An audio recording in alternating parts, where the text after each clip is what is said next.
What is going on, guys? This is Jason O'Brien from Treasure Trader VA eBay store.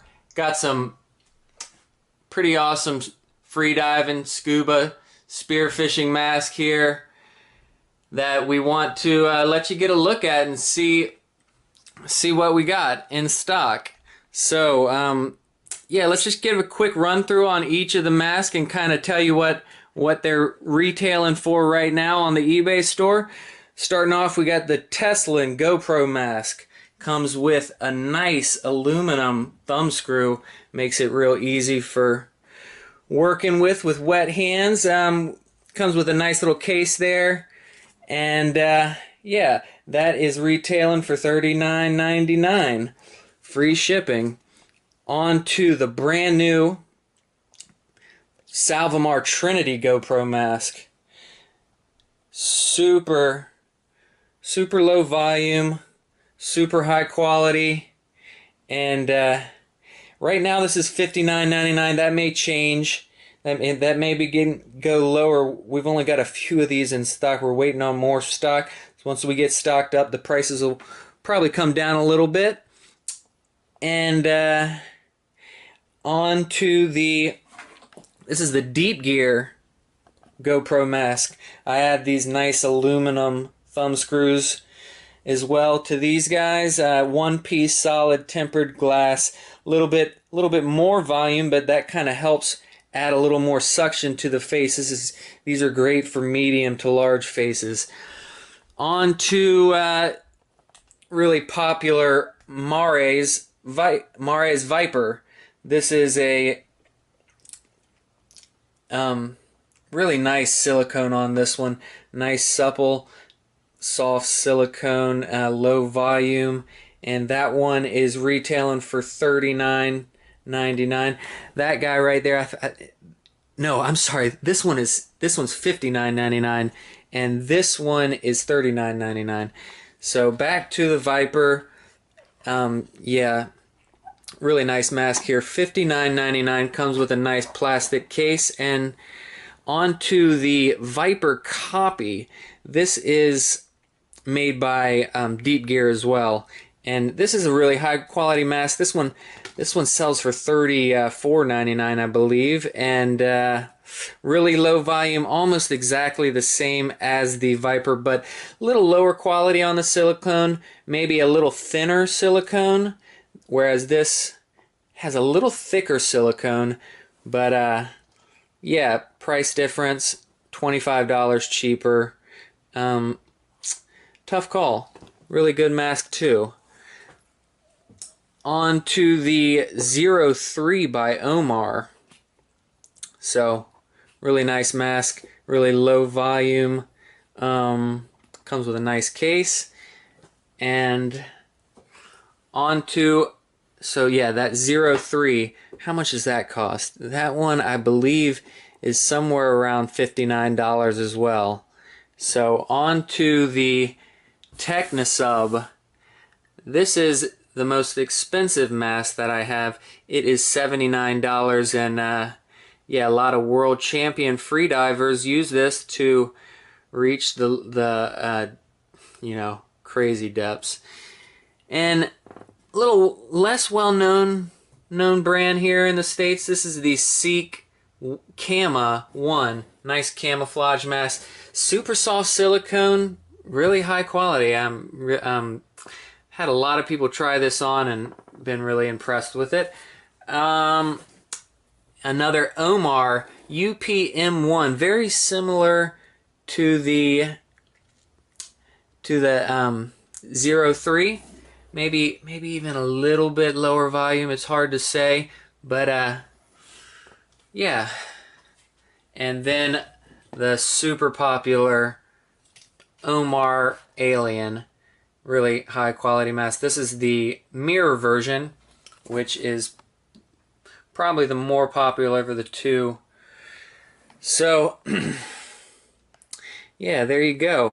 So just wanted to talk a little bit more about these masks that we offer for sale. Few little tips for you. When you get a brand new mask, during the manufacturing process, this silicone leaves a little film on the lens. Now you got to be real careful about this, but you can take a lighter and keep the flame very low and about 3 inches away from the lens. Just make sure you're not getting into the silicone. You can burn off that silicone layer. Some people use toothpaste to do it, but once you get that off, that's going to help you with the mask not fogging up. I also use anti-fog drops in there, rub a little bit in there, dip it in the water, and that's worked for me. Some people use spit. That hasn't worked as well for me in my personal experience. But so what else did I want to talk to you about? So the low volume mask, why is that important for freediving?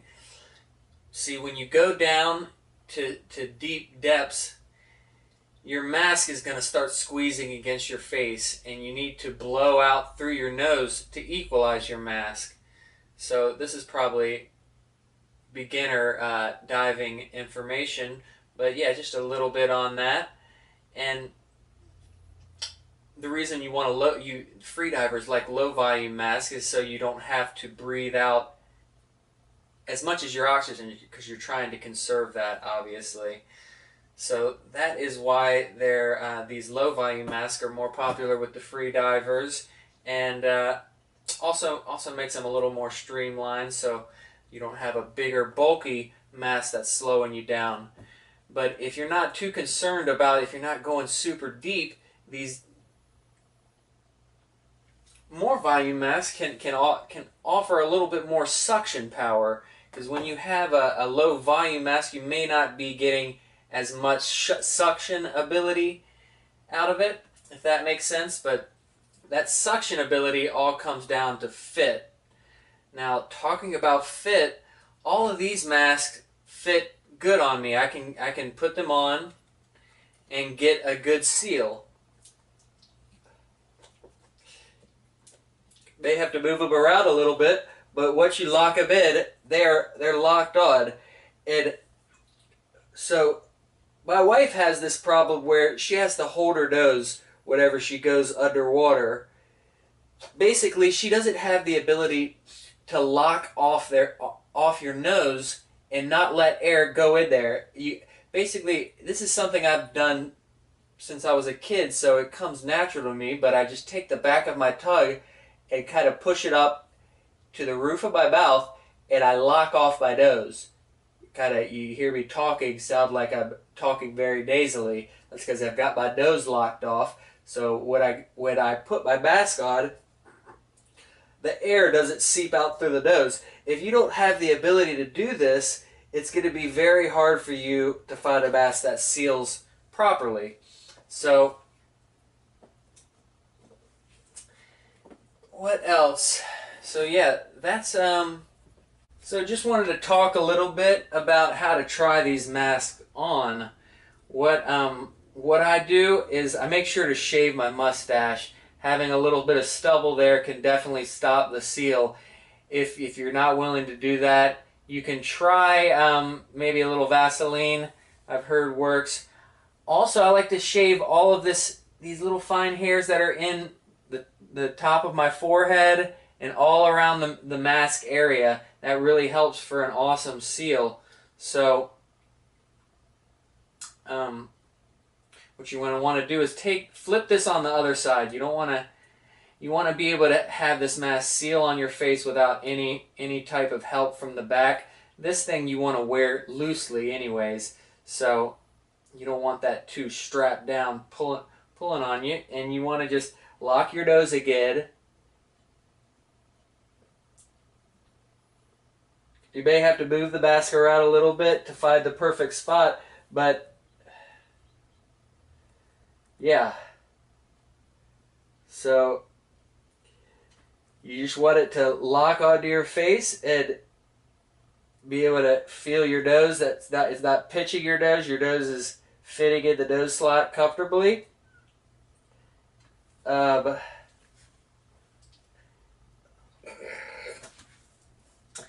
Yeah, so to talk a little bit about, you know, what I'm liking the best.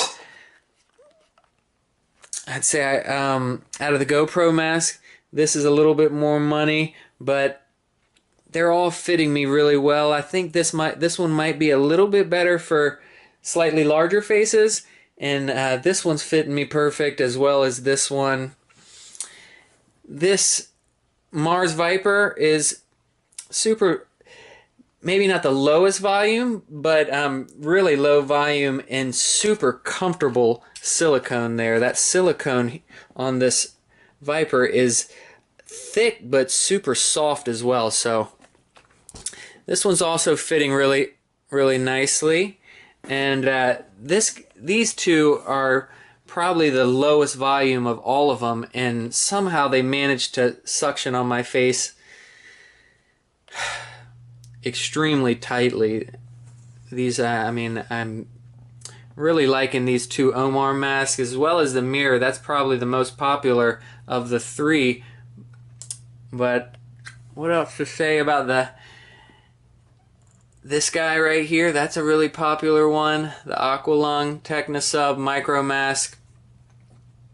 And yeah, alright guys, so that is it. I hope you liked this video, and hope it helped you out trying to choose which is the right mask for you.